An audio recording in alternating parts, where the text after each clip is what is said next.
So I had this friend, her name was Tamar, and basically we were neighbors. We were neighbors for 2 years, and every birthday came around. Her birthday was the 20th, mine was November 5th. And basically every birthday that came around, we would celebrate it together. Last year, we went out for my birthday. We rented a limo, we did the whole 9 yards. It was pretty cool, and any event I had at my house, she would come by. She lived like literally 2 houses away. So, she was right there. We went to the same college, went to Queensboro together. So we spent a lot of times that I didn't have with my normal group of friends. I would spend it with her. Yeah, she was a lot of fun. She's like a bundle of fun. And basically, this year was a little bit different. She wanted to go to Powerhouse, which is like a 105 concert that they would have every year. And this year it was in Queens. Last year was in New Jersey, and we couldn't go. But this year was in Queens. And I told her I didn't want to go to the concert because I thought it would be a little bit too much. And once I started to hit like 21, 22, I just didn't want to party as much anymore. I would invest more time in my work, but she was younger than me. She was just turning 21 this year, so this year was like a big year for her. Like, she wanted to go all out, so I was with it. I was willing to go with her. She ended up going to the concert and buying tickets to the party. I bought a ticket to the party. Her friend, they ran out of tickets, and her friend wanted a ticket for the party. I had a ticket for the party. So it was November 1st, and I had an emergency, and I had to go to Atlanta. I ended up going to Atlanta on November 1st, and I promised her that I would be back on November 3rd, which was the day of the party. And I was still back and forth with going to Atlanta or going to the party, and I just kept going back and forth with myself the whole night. On November 1st, I ended up leaving, and I came back the same day on not the same day, but I came back November 2nd. And when I came back on November 2nd, I ended up talking to her, and she was like, yeah, I hope you get back on time. You hope you get back on time. I'm like, yeah, I'm coming back on the 2nd.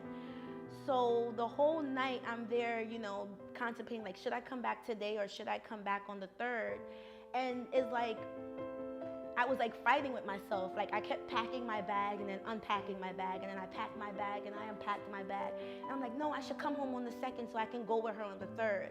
And we can go shopping, do our nails, the whole 9 yards. But then every time I packed my bag, I ended up unpacking my bag right afterwards. And it was like, I didn't know what was going on, but it's just, I kept doing it like over and over, over and over. Finally, it's like, I was like, nah, I'm not gonna bother go back. The flights, is like everything that could go wrong was going wrong. Like, the flights were full. Atlanta flights are never full. The last flights of Atlanta are always clear. I could always get back on the last flights. But the flights were all full. So I was like, okay, I'm just gonna go the next morning. The next morning came, all the flights were full again. So I'm like, why? The first flight of the day, if you work in the airline business like I do, everybody knows that the first flight of the days are usually the open flights. If you're flying standby, that's the best time to go, or the last flight of the day. And like I said before, the last flight on November 2nd was completely full. Like, there was no room for me to go. And when I woke up at 6 a.m. to get on the 7 a.m. flight, that flight was full also. So it's like, I just didn't understand what was going on. So I text her back, and I'm like, yeah, the flight is full. I'm gonna try to get on the 4 p.m. flight. So I looked at the 4 p.m. flight, that flight was full too. So I was like, okay, well, I told her, I said, you know what? It doesn't look like I'm gonna be able to get back in time for the party, so tell your friend Natalie, if she wants my ticket to go to you can go to my house, because she lived 2 houses away again. You could pick up the ticket for the party, and you can tell her, just give me the money on the next day. So she says, okay. She goes to my house. My sister gives her the ticket for the party. And basically, she said her friend was gonna give me the money, whatever the case may be. I said, okay, whatever, and that was it. The next time I heard from her was around 8 o'clock. She called me, she's like, sis, I'm going to the party now. I really wish that you can come, blah, blah, blah, this and the third. So I said, Tamar, don't stay to the end of the party. Leave like around 2 o'clock. Don't stay to the end. Just leave with enough time that you won't be having to, fight with people to get out. She says, okay. 8 o'clock was the last time I spoke to her. I packed my bag, and it was like finally the flight was open. I don't know what was going on, but the last flight was open. I got on it. I ended up reaching back into New York at 12 a.m. I reach back into New York at 12 a.m.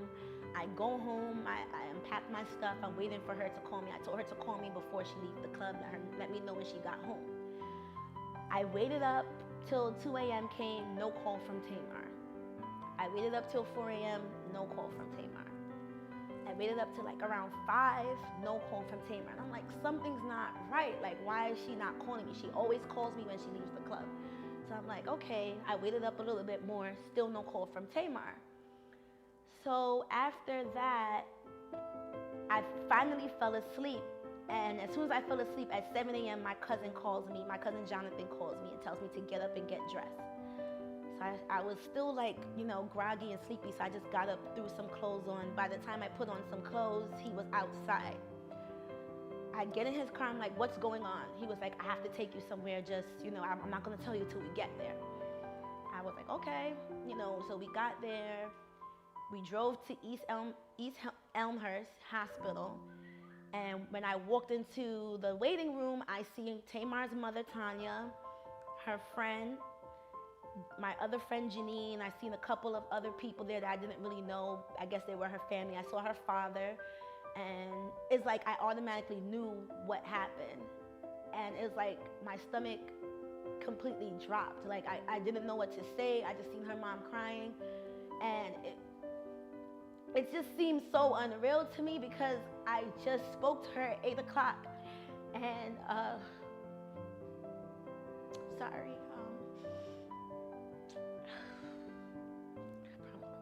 I just spoke to her at 8 o'clock and I told her to call me when she got home. And when I never received the call, it's like I knew something happened, but I just wanted to believe that she was gonna be okay. And I turned back around to my cousin. I'm like, no, like, why did you do this? Like, why did you bring me here? Like, why couldn't you just tell me that she was dead before I got here? And he was like, I just didn't know how to tell you. He's like, I just didn't know how to tell you that she was dead. I didn't know how to tell you. I just wanted you to see for yourself. Her mom came over and she just hugged me. And it's like, I just felt the lifelessness in her mom. Like, I just felt like her mom was just like a dead person. Like she was there, but it's like her whole body was empty. And it's like, I just felt it. And it just seemed so weird because I spoke to her at 8 o'clock. And I'm like, why this had to happen? My birthday was 2 days afterwards. I didn't even get to say goodbye. I didn't even get to spend one last birthday with her. She didn't even get to turn 21. And it just seemed like so unreal. Like to this day, it still seems unreal. I'm used to her popping up at my house unannounced and me getting mad and yelling at her, and afterwards we'll end up laughing and talking about something stupid, but I didn't get that no more.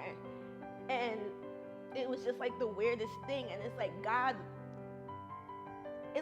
just he knew that it wasn't meant for me to go, and I didn't know it wasn't meant for me to go.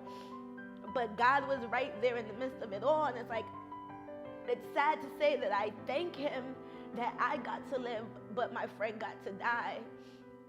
And it just lets me know that whatever God has in store for me, that he's not done with me yet. God was there for me, but I just wish I could have my friend back. But that's all I have to say, that you're not missing anything by not partying. You're really not. The devil is in those places. God doesn't go in those places with you when you go into clubs. He doesn't follow you in there. His presence can't be in there. I do believe that since God spared my life, he has to have a plan for me, because why else am I here? I know for that main reason, if I would have went to that party, no doubt about it, I probably would have been dead. So I believe that God has to have a plan for me to still be here every day. And every day there's a child that dies that's probably around my age. I know a lot of kids who I went to high school who are dead, who's around my age. And I thank God every day that I have a mother that prays over me. I have a church family that loves me and cares for me, that prays over me. If I was to ask a request, if I put on Facebook, I just need prayer, I know that immediately there's people that love me and surround me that will pray for me. And I thank God for that, because who knows where I would end up. My mission of doing this testimony was just to let young people know that it's okay to be, what do we call it? A Debbie Downer. Not really a Debbie Downer, but it's okay to not want to go to clubs. Like, it's all right to be a Christian. It's all right to tell people, like, I serve God. We're in a time where everything is falling apart right in front of our eyes. And you don't want to be that person when it's too late to say, wow, I wish I could have changed my life. Change your life right now, because there's really nothing you're missing. So I'm just here to tell y'all that there's nothing you're missing. Don't let those rap videos fool you. You're just spending money, wasting time for people you're never going to see again. It doesn't make sense. So I hope somebody learned from my testimony, and I hope I saved a life, and just keep praying for me. Keep praying that I become who God needs me to be.